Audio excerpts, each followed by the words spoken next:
ইতালির নাগরিকত্ব আইন সহজ করার লক্ষ্যে পার্লামেন্টের সামনে সমাবেশ অনুষ্ঠিত হয়েছে। এতে ইতালির বিভিন্ন রাজনৈতিক দলসহ বাংলাদেশ কমিউনিটির নেতৃবৃন্দ উপস্থিত ছিলেন। এ নিয়ে বাংলাদেশ কমিটির প্রতিনিধিত্ব করছেন বাংলাদেশ ইমিগ্রেন্টস অ্যাসোসিয়েশন বিমাস। গণভোটে যাতে করে ব্যাপক হারে বাংলাদেশিরা অংশগ্রহণ করে তাদের আকাঙ্ক্ষার প্রতিফলন ঘটাতে পারে এরকমই মনে করছেন কমিউনিটি নেতারা। ইতালি থেকে আমাদের প্রতিনিধি মিনাজ হোসেনের রিপোর্টে বিস্তারিত। ইতালীয় নাগরিকত্ব আইনের 10 বছরের স্থায়ী বসবাসের বাধ্যবাধকতা শিথিল করে 5 বছরে নামিয়ে আনতে ইতালির সর্বোচ্চ আদালতের রায়ের পর সরকার একটি গণভোটের আয়োজন করবে। গণভোটে সর্বাধিক ভোট প্রদান নিশ্চিত করতে 25-26 মে ও 8 ও 9 জুন তারিখে নির্ধারণের দাবি তুলেন আন্দোলনকারীরা। এর ফলশ্রুতিতে জাতীয় সংসদের সামনে একটি প্রতীকী গণভোটের শিক্ষার্থীরা অংশগ্রহণ করে। এ সময় উপস্থিত ছিলেন সিনেটর, এমপি সহ অসংখ্য বিশিষ্ট ব্যক্তিবর্গ। নাগরিকত্ব আইনের এই গুরুত্বপূর্ণ পরিবর্তনের জন্য যে সংগঠনটি কাজ করে যাচ্ছে সেখানে অসংখ্য অন্যান্য রাজনৈতিক দল এবং সামাজিক সংগঠনের মতো বাংলাদেশ কমিউনিটির একক প্রতিনিধিত্ব করছে বাংলাদেশ ইমিগ্রেন্টস অ্যাসোসিয়েশন বিমাস।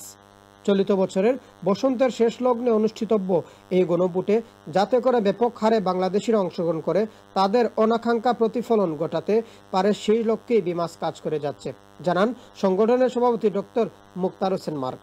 বাংলাদেশিদের পক্ষ থেকে বাংলাদেশ ইমিগ্রেন্টস অ্যাসোসিয়েশন বিমাস একমাত্র অ্যাসোসিয়েশন হিসেবে এই জোটে অংশ নিয়ে আজকের সমাবেশে যোগ দিয়েছে। অফিসিয়ালি আমরা এটার ক্যাম্পেইনের সাথে এখন যুক্ত হয়েছি। আশা করব যে 10 বছর থেকে 5 বছরে যে রেসিডেন্সির মেয়াদ কমিয়ে আনার সুযোগটা শেষ পর্যন্ত আলোর মুখ দেখবে। Quindi noi invitiamo tutta la comunità anche bangladese in Italia ad andare a votare, perché questo è un referendum per l'Italia, per i nuovi italiani e per il futuro del paese di tutti noi. সমগ্র ইতালিতে শীর্ষস্থানীয় অন্যতম একটি community হিসাবে বাংলাদেশিরা আসন্ন গণভোটে ব্যাপকভাবে অংশগ্রহণ করবে বলে আশা প্রকাশ করেন কোঅর্ডিনেটর আন্তোনেল্লা সালদো। 5 বছরের এইটা শুরু হয় তাহলে অনেক এখানে সুবিধা বাড়বে এবং অনেকেই সহজে ইতালিয়ান নাগরিকত্ব অর্জন করতে পারবে। ইতালিয়ান নাগরিকত্ব 5 বছরের সময়সীমার মধ্যে আসলে সর্বাধিক উপকৃত হবে বাংলাদেশি অভিবাসী, আর তাই বাংলাদেশি কমিউনিটির অংশগ্রহণ আবশ্যক বলে মনে করেন সংশ্লিষ্টরা। ইতালির রোম থেকে মিনাজ হোসেন, চ্যানেল এস নিউজ।